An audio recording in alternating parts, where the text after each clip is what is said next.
जब राजा और मिलन गयो ले विप्र समाजा। आज ब्राह्मण समाज को लेकर के गए विश्वामित्र जी को ला करके, और सज्जनों इतना बड़ा धरती का राजा महात्मा का स्वागत देखो कैसा कर रहा है।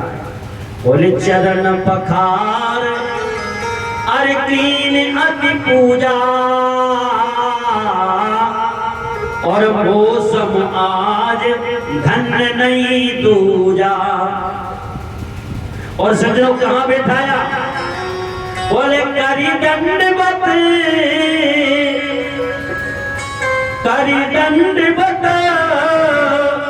मुनि सनमानी और निज आसन बैठा रही कहानी। दशरथ जी घबरा गए, सिंहासन पे डायरेक्ट बैठा गए। अच्छा क्यों? किसी ने कहा ये तो मर्यादा के खिलाफ बात है, बताओ महात्मा और राजा के सिंहासन पे बैठे। वशिष्ठ जी ने कहा क्यों घबरा रहे हो? बोले आपने राम जी का नाम ही ऐसा रख दिया। बोले क्यों? बोले हमारे वंश में जब जब चंद्र शब्द आया है तब तब बाबा विश्वामित्र जी आए। बोले कब आए थे? बोले एक बार सतयुग में हरिश्चंद्र जब हमारे खानदान में भय तब भी विश्वामित्र जी आए, और अब की बार रामचंद्र नाम रख दिया है आपने तब भी विश्वामित्र जी आए, इसलिए घबरा गए। और ये जब देखो जब राजा ही पाट के ऊपर झपटते तो हमने तो पहले ही से सिंहासन सौंप दी कि दादा तुम जाओ, इसलिए निज आसन बैठा रे हुमान। अच्छा बताओ हरिश्चंद्र का राजपाट छीन लिया था कि बाबा विश्वामित्र जी ने? इसलिए अपने आसन पर बिठा के चरण पखारे, चरणामृत लिया, चरण प्रक्षालन किया और हाथ जोड़ के पूछा गुरुदेव आने का प्रयोजन क्या है? तो विश्वामित्र जी ने कहा यदि हम प्रयोजन बता दें तो? बोले आपके कहने में देर होगी गुरुदेव, हमारे करने में देर नहीं होगी, आप तो बोलो। तो विश्वामित्र जी ने कहा हे राजन, असुर समूह है सतावहि बोहि, असुर समूह है सतावहि बोहि, असुर समूह है सतावहि बोहि, असुर समूह है सतावहि बोहि।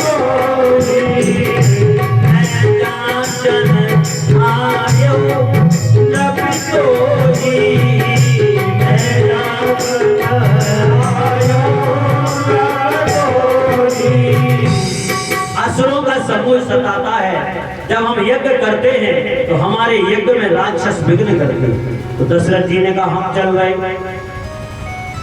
अरे आप कहो तो हम चल रहे, और यदि आप कहो तो सेना को भेज रहे। विश्वामित्र जी ने कहा न सेना की जरूरत है और न तुम्हारी जरूरत है, तो फिर किसकी जरूरत है? तो विश्वामित्र जी ने कहा बताएं। बोले अनुज समेत देहु रघुनाथा, अनुज समेत देहु रघुनाथा, अनुज समेत देहु रघुनाथा, अनुज समेत देहु रघुनाथा, जिस जरपद में हो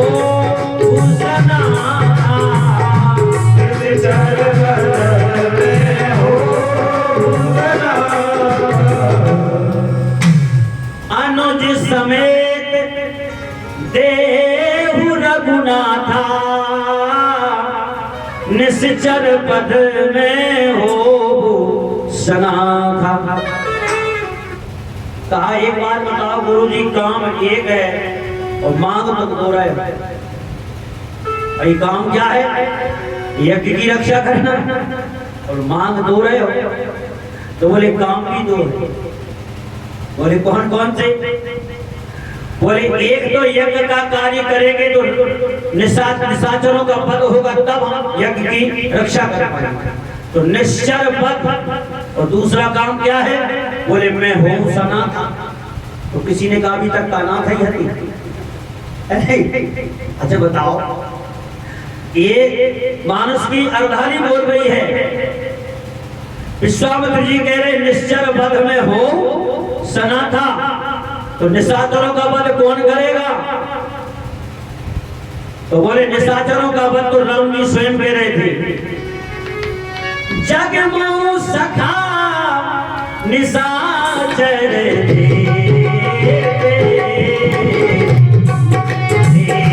लक्ष्मण अनहीन में से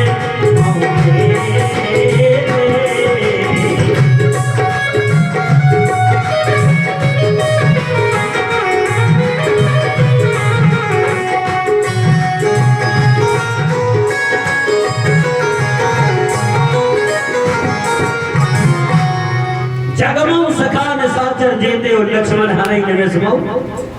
तो निशाचरों का वध तो लक्ष्मण जी करेंगे। और बोले हम अभी तक अनाथ हैं, इसलिए राम जी जब पहुंच जाएंगे तो हम सनाथ हो जाएंगे। अच्छा, अनाथ दो प्रकार के होते हैं। अब यहां समझो, आप अनाथ दो प्रकार के होते हैं। एक तो वो अनाथ है जिसका कोई नहीं है, और एक अनाथ वो है जो किसी को अपना नाथ ना माने। अहंकारी से बड़ा कोई अनाथ नहीं, जो अपने से बड़ा किसी को मानता ही नहीं, इसलिए उससे बड़ा कोई अनाथ नहीं है। रामचरितमानस में दो अनाथ हैं। एक कौन है? एक बाली अनाथ। जबकि बाली के लिए क्या कहा है गोस्वामी जी ने? बोले राम सो न भीर, न वीर हनुमान सो,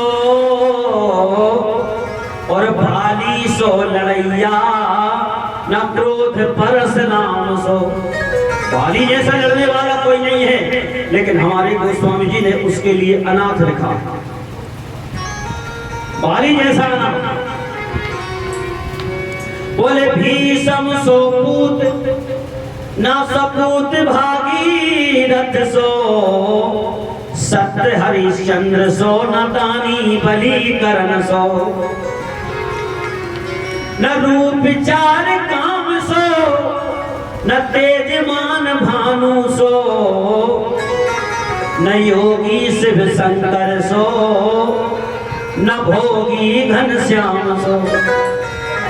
भैया और बोले भाई नहीं भरत सो, न व्रत एकादशी सो, और गंगा सो, न तीरथ है, न मंत्र राम नाम सो। तो ऐसे बाली के लिए गोस्वामी जी कह रहे बाली से बड़ा कोई अनाथ नहीं। और यहाँ विश्वामित्र जी कह रहे हम भी अनाथ। क्यों? देखो साहब, कर्ता भी पवित्र है, कर्म भी पवित्र है, और स्थान भी पवित्र है। लेकिन विश्वामित्र जी को अपने ज्ञान का अहंकार था, लेकिन जब तक परमात्मा की प्राप्ति नहीं हुई, परमात्मा को लेकर के नहीं आए, तब तक ये अनाथ ही बने रहे। और आगे चल करके गोस्वामी जी कहते हैं, विश्वामित्र जी ने जब अपने निजी आंखों से भगवान को पहचान लिया कि नहीं, आज हमें हमारे नाथ मिल गए, तो गोस्वामी जी कह रहे हैं तब मुनि निजे नाथ जिए जीना, तब मुनि निजे नाथ जिए जीना, विद्या दीदी कहो विद्या दीना, विद्या दीदी कहो विद्या दीना, तब मुनि निजे नाथ जय जीना, तब मुनि निजे नाथ जय जीना। रामचरितमानस में बहुत गुण था। एक एक पंक्ति में यदि बोला जाए तो 3-3 घंटा तो एक एक पंक्ति में समाप्त हो जाएगा। लेकिन क्या किया जाए भाई, एक मर्यादा है, व्यवस्था है। इसलिए अच्छा जिस प्रसंग में आप अटक जाओ वो प्रसंग खींचता है कि नहीं अभी तो और बोलो। इसलिए विश्वामित्र जी ने जब राम जी को अपनी निजी आंखों से पहचान लिया तब आज इन्हें समझ में आई कि हमसे बड़ा आज हमारे सामने जो खड़ा है वो हमारा नाथ है। और यहाँ बाली स्वयं जब राम जी को पहचान गया तो अपनी प्रिया अपनी पत्नी तारा से कहता है, बोले कहे बाली सुन भीर प्रिया, बोले समदर्शी रघुनाथ और जो कदाच मोह मारी है तो पुनि हो सना। किसी ने कहा इतना बड़ा बाली और कह रहा अभी तक हम अनाथ थे, जब राम जी मारेंगे तब सनाथ हो। तो बाली भी साधारण अहंकारी नहीं था, वो समझ के रहे अस कहीं चला महाअभिमानी तन समान सोगी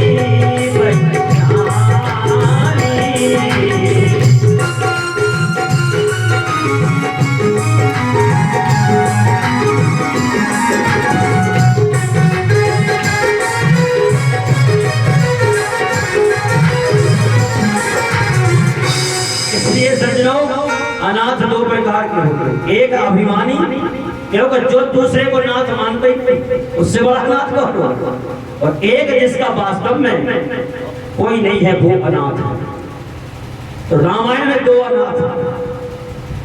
इसके विश्वामित्र जी महाराज ने कहा अनुज समेत देव रघुनाथा और बोले निश्चर पद में हो सना।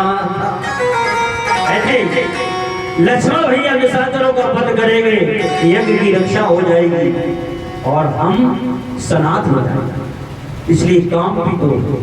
लेकिन जैसे ही राम लक्ष्मण की बात आई तो गोस्वामी जी लिखते हैं दशरथ जी ने कहा कि राम को देने की बात तो बिल्कुल मत करो, अभी तक तो इतना सम्मान पूर्वक शब्दों का प्रयोग कर रहे थे, लेकिन जैसे ही राम जी के बारे में कहा तो तुरंत दशरथ जी ने कहा कि हे विप्रवर आपने ये वचन ठीक नहीं कहा, क्योंकि अरे चौथे पन पाए सुति जाई, चौथे पन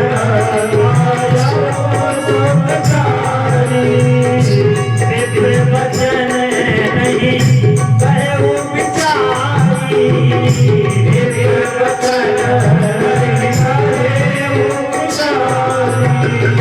पहले कौन थे?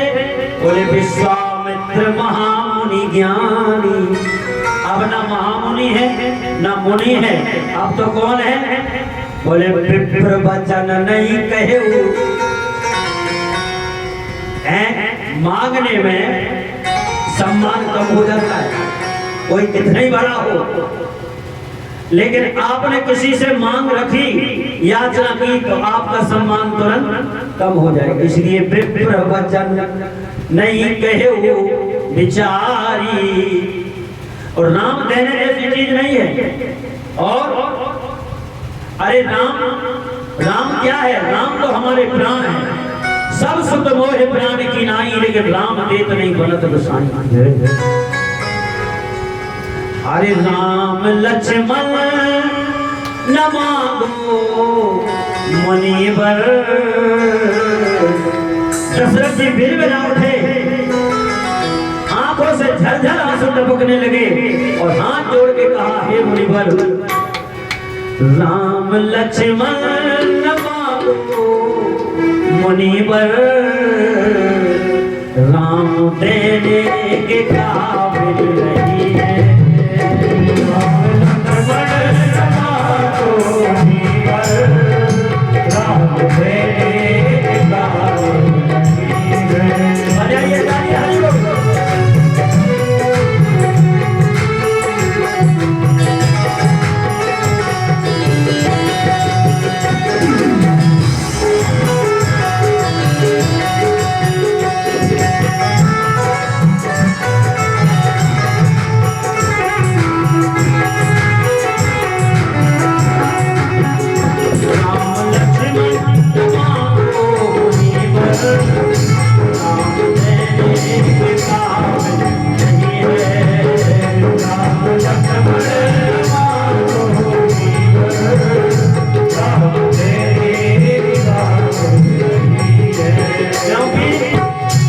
इनकी बारी उमरिया है अब तक, इनकी बारी उमरिया है अब तक।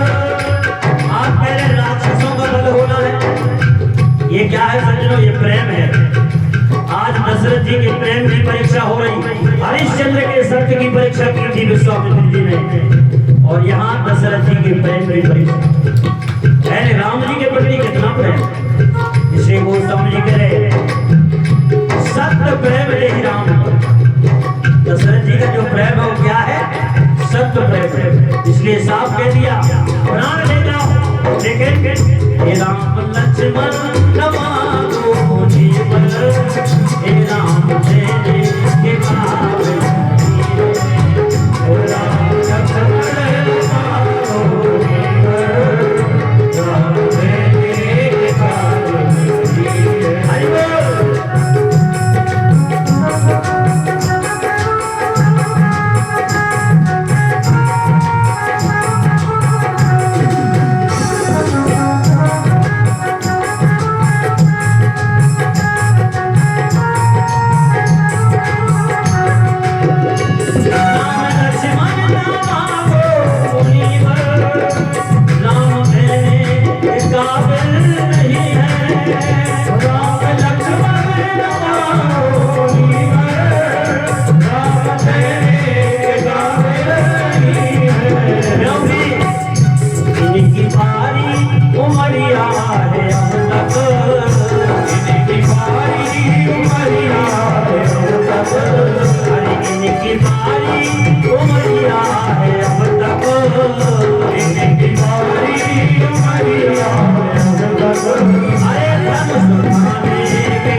संसार में सब ले जाओ, क्या दे सकते हो?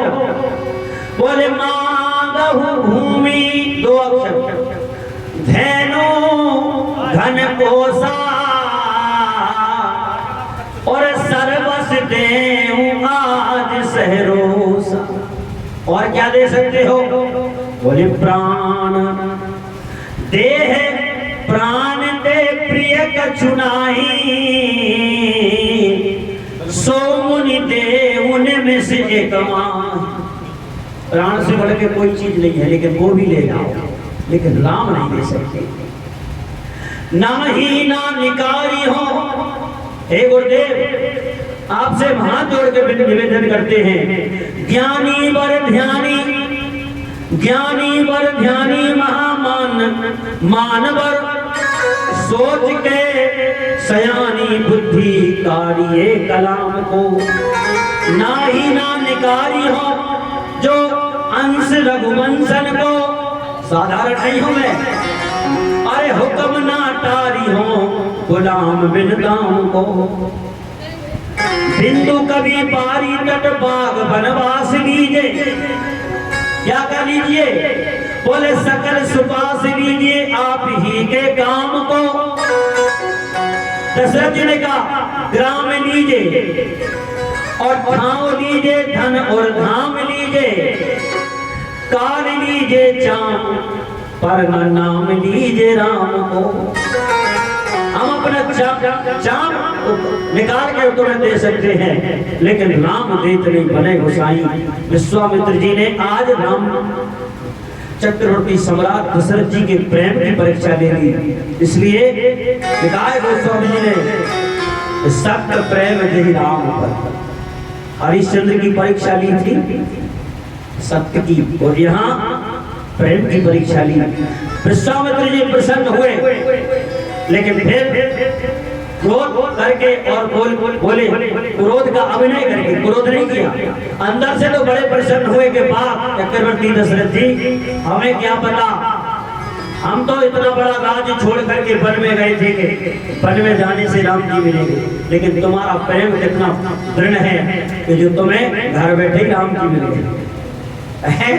और ये भी तो चक्रवर्ती सम्राट, ये भी तो राजा थे।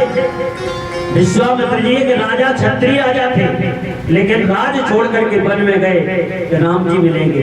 लेकिन आज कह रहे कि हे दशरथ जी, आज पता चला कि आपका प्रेम कितना पुष्ट है जो आपको घर बैठे ही राम जी मिलेंगे। इसलिए वशिष्ठ जी ने समझाया कि ये साधारण महात्मा नहीं है। बोले क्यों? बोले एक काम करो, दे क्यों नहीं सकते? बोले देने को तो हम देंगे, लेकिन राम जी क्या है, राम जी कृष्ण की संपत्ति है। अच्छा, यदि समिति में 10-12 आदमी हो और एक आदमी कोई काम कर दे तो उसको डांटते हैं, तुमने यार बिना पूछे ऐसा क्यों कर दिया? तो दशरथ जी ने कहा कि सुनो, राम जी कृष्ण की संपत्ति अकेले की होती तो हम दे देते, और राम जी हमें मिले कैसे हैं? कृपा करके, क्योंकि लिखा है गोस्वामी जी ने, भय प्रगट कृपाला, कृपा करके आए। अच्छा, कृपा करके कौन आता है घर में? मेहमान। आपके घर में यदि मेहमान कोई आ जाए और पड़ोसी कहे कि यार एक आदमी हमें चाहिए है, किसानी का काम चल रहा है, एक आदमी तुम दे दो, तो पड़ोसी के यहाँ जो काम करने वाले हैं कर्मचारी, पड़ोसी कहेगा कि एक कर्मचारी को दे जाओ।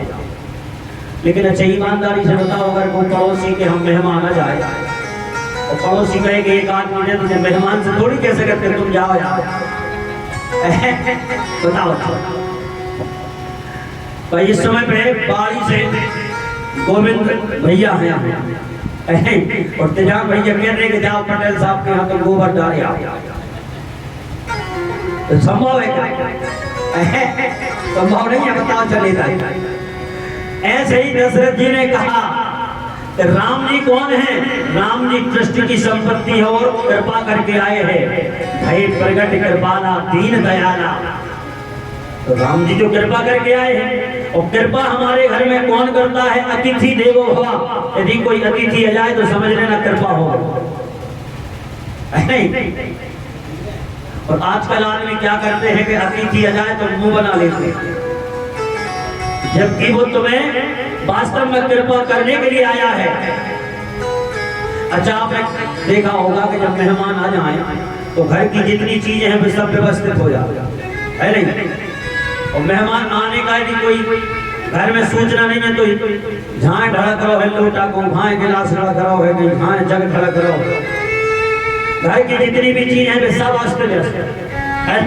और कहीं पता लग जाए कि फलाने मेहमान आ रहा है तो बिल्कुल जेब की, तो तुमको व्यवस्थित करने के लिए मेहमान आया है। अच्छा जो तुमने कभी नहीं खाया वो खिलाने के लिए मेहमान आया। अच्छा बताओ फिर उसमें क्या बनते हैं? भाई एक गांव में एक लाला जी आए, तो वैसे तो घर में बड़ी बड़ी पूड़ी बनती थी, है नहीं? और पहली बार लाला जी करे ये आ जाए मेहमान, तो छोटी छोटी पूड़ी बनती है, अपने यहाँ नहीं आते, और बड़े अच्छे सुंदर पकवान बनाए गए।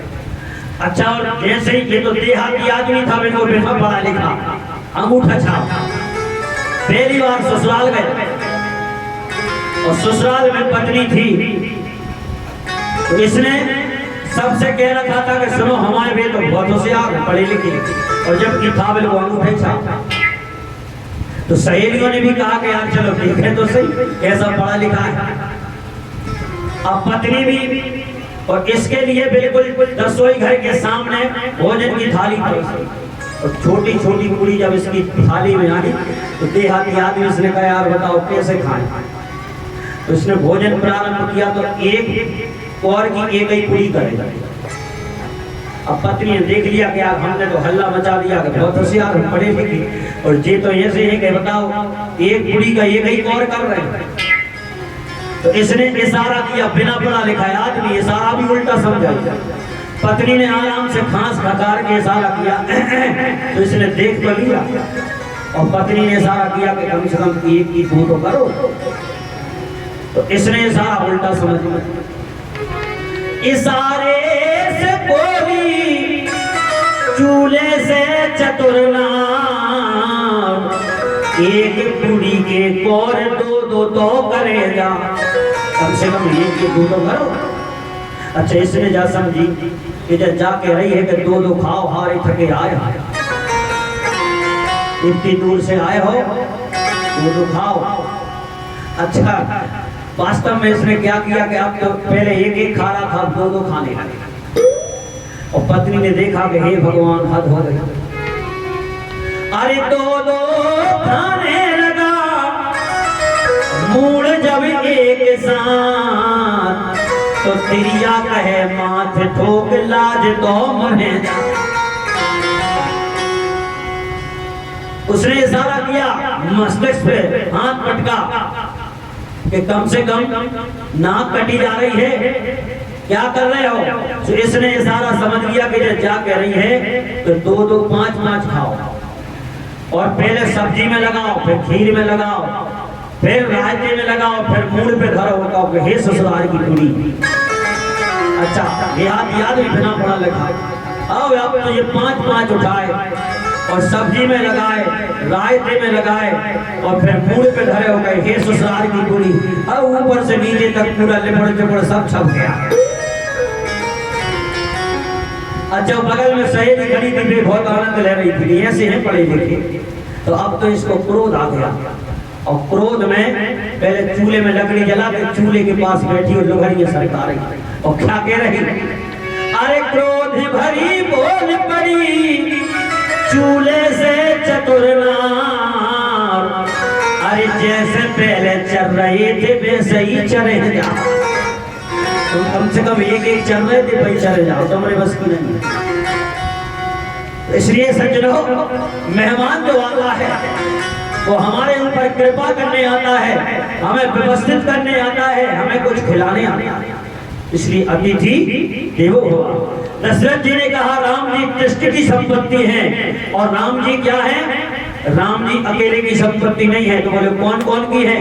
तो गोस्वामी जी कहते हैं मोनी मोनी जन धन सर्वस्व से बेगाना, पाल के रस दही तुम्हारा।